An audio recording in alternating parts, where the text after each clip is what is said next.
मुलांच्या उन्हाळ्याच्या सुट्टीचा असा करा सदुपयोग. काय होतं की एप्रिल आणि मे महिना लागला की सगळ्यांना सुट्ट्या लागलेल्या असतात. सगळ्यांना म्हणजे मुलांना, आपल्याला तर आपले कामधंदे असतातच असतात. आणि स्पेशली तुम्ही जर टीचर वगैरे आहात तर मग तुम्हालासुद्धा सुट्ट्या असतात. पण जसं की आपल्याला कंपनी वगैरेमध्ये आहोत किंवा प्रायव्हेट सेक्टरमध्ये आहोत तर आपल्याला सुट्ट्या नसतात. उन्हाळा असो, हिवाळा असो किंवा पावसाळा असो, आपल्याला रोज आपल्याला कामाला जावंच लागतं. आणि सुट्टी म्हणजे आपला फक्त रविवार. आता सुट्टीच्या दिवसांमध्ये मुलं सतत अर्ध्या तासाने मला कंटाळा आला, आता मी काय करू, अशा भुणभुणीला पालकही वैतागतात. आणि यातून मग व्यक्तिमत्व विकासाच्या विविध शिबिरांना मुलांना पाठवण्याचा पर्याय पुढे येतो. पण तो एकमेव पर्याय आहे का, तर असं नाही आहे. मार्च एप्रिल महिने सुरू झाले की विद्यार्थ्यांना वेध लागतात ती उन्हाळी सुट्टीचे. तर या सुट्टीच्या कल्पनेनंच पालकांच्या पोटात गोळा उभा राहतो. कारण सुट्टी सुरू झाली की मी हे करणार, मी ते करणार, अजिबात लवकर उठणार नाही आणि अभ्यासाचं तर नावही काढणार नाही असं म्हणणारी मुलं सुट्टी सुरू झाल्यावर पहिल्या 1-2 दिवसातच कंटाळतात. आणि एवढ्या मोठ्या सुट्टीचं आता करायचं तरी काय, हा प्रश्न त्यांना पडायला लागतो. तर सतत अर्ध्या तासानं मला कंटाळा आला, मी काय करू, अशा भुणभुण त्यांची जी आहे आपल्याजवळ चालू असते आणि आपण सुद्धा वैतागतो. मग यातून आपण त्यांना वेगवेगळ्या शिबिरांना पाठवतो. पण मग असंच आहे का, तर नाही. तर तुम्ही काय करू शकता, उन्हाळ्याची सुट्टी आहे त्यामुळे मुलांना ऑब्वियस आहे गावाकडचं वेध जास्त लागतं, मामाच्या घरी त्यांना जायला आवडतं किंवा सगळ्यांसोबत टाईम स्पेंड करायला आवडतं. हे खरंच खूप छान आहे. पण खरं तर अशी सुट्टी म्हणजे पालक आणि मुलं यांच्यात नव्यानं नातं निर्माण करण्याची एक संधी असते. त्यांच्याशी संवाद फुलवण्याचा प्रयत्न जर आपण पालकांनी केला तर मुलांना तेच हवं असतं. पण नोकरी व्यवसायामुळे ते प्रत्येकाला जमेल असं नाही. पण ज्या पालकांना शक्य आहे त्यांनी आवर्जून आपला काही वेळ मुलांसाठी राखून ठेवा.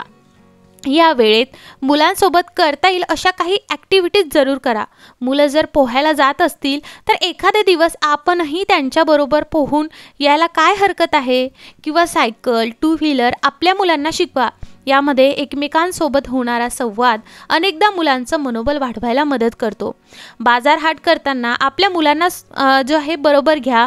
बाजारात गेल्यावर किती प्रकारचे रंग, वास अनुभवायला मिळतात ते शिकवा.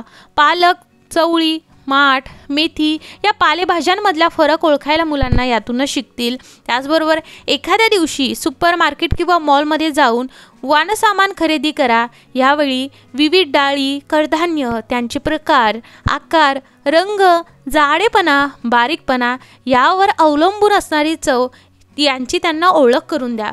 बाजारहाट करून घरी आल्यावर भाज्यांची वर्गवारी कशी करायची, का करायची याची माहिती त्यांना द्या.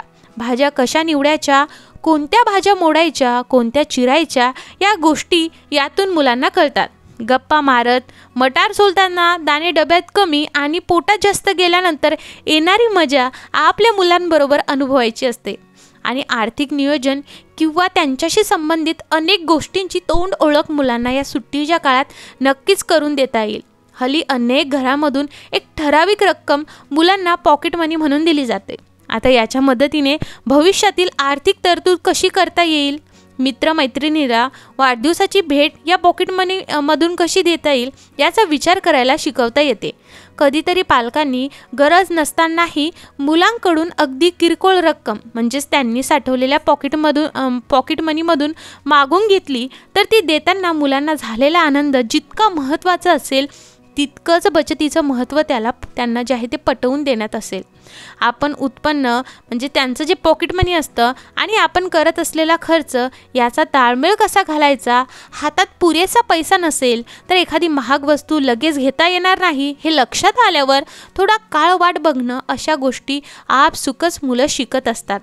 आणि उत्पन्नाला असलेली मर्यादा, त्यात निभावून लागणारे खर्च आणि शिवाय होणारे आकस्मिक खर्च यातून मार्ग काढणं, प्राधान्यक्रम ठरवणं हे सगळं मुलांना लहान वयात जे आहे ते शिकवता आलं तर पालकांची अधिक पैसे कमवण्याची होणारी धावपळ ही खऱ्या अर्थानं बरीच आटोक्यात येऊ शकते. कारण थोड्या मोठ्या वयाच्या मुलांचं बँक अकाउंट पालकांनी काढून घेतलं पाहिजे. त्यांचे व्यवहार कसे चालतात, बँकेत पैसे कसे भरायचे, त्यावर व्याज कसं मिळतं, बँकेचा चेक कसा लिहायचा, असे अनेक व्यवहार मुलांना यामुळे शिकवता येतात. याशिवाय दिवसभरात घरातल्या व्यक्तींचा एकंदर किती खर्च झाला, तो कुठे झाला याचीही नोंद करायला मुलांना शिकवलं तर अनावश्यक खर्च कुठे झाला, का झाला याचीही जाणीव मुलांना आणि पालकांना देखील होत जाते.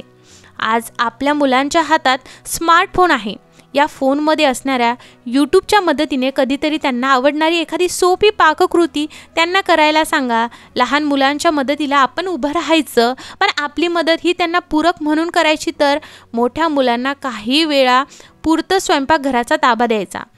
त्यांना इकडे हात नको घालू, तिकडे हात नको घालू असं नाही म्हणायचं, पण जेव्हा ते गॅस हाताळत असतील तेव्हा मात्र तुमचं पूर्ण लक्ष तिकडे असलं पाहिजे. पण त्यांच्यामध्ये तुम्हाला ढवळाढवळ करायची का, तर नाही.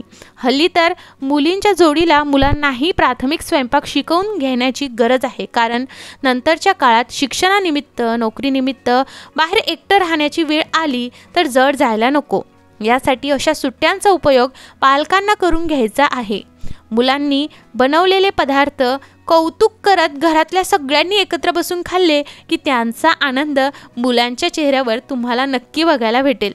आणि सुट्टी लागली की कुठेतरी ट्रिप, पिकनिकला जाण्यापेक्षा आपल्या जवळच्या नातेवाईकांकडे आपण आपल्या पाल्यांना नक्की घेऊन झालं पाहिजे. यातून एकमेकांच्या ओळखी तर होतीलच, पण इतरांकडे गेल्यावर पाळायचे एटिकेट्स नकळते मुलं आत्मसात करतील.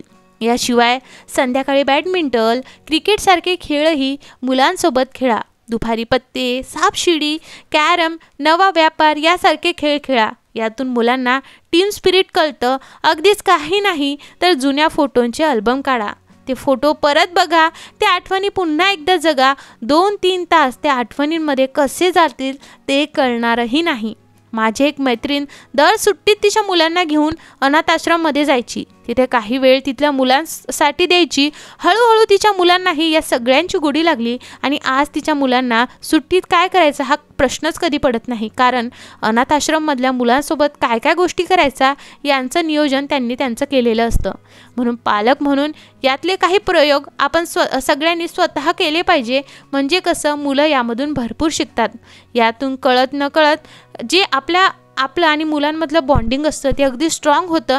आणि सगळ्यात महत्त्वाचं, आपण त्यांचे पालक होण्यापेक्षा जर त्यांचं पहिले फ्रेंड झालो तर कुठेतरी आपलं बॉन्डिंग त्यांच्यासोबत खूप घट्ट होतं आणि मुलं त्यांची लहानातली लहान गोष्ट आपल्यासोबत शेअर करण्यासाठी अगदी डगमगतसुद्धा नाही.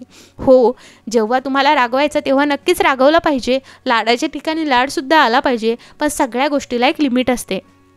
त्यामुळे पालक बनण्याच्या आधी त्यांचा फ्रेंड नक्की बना. आणि हो, आजकालच्या मुलांचा फ्रेंड बनणं आणि त्यांच्या मनात नेमकं काय चाललं ह्या गोष्टी जाणून घेणं खरं तर सगळ्यात महत्त्वाचं असतं.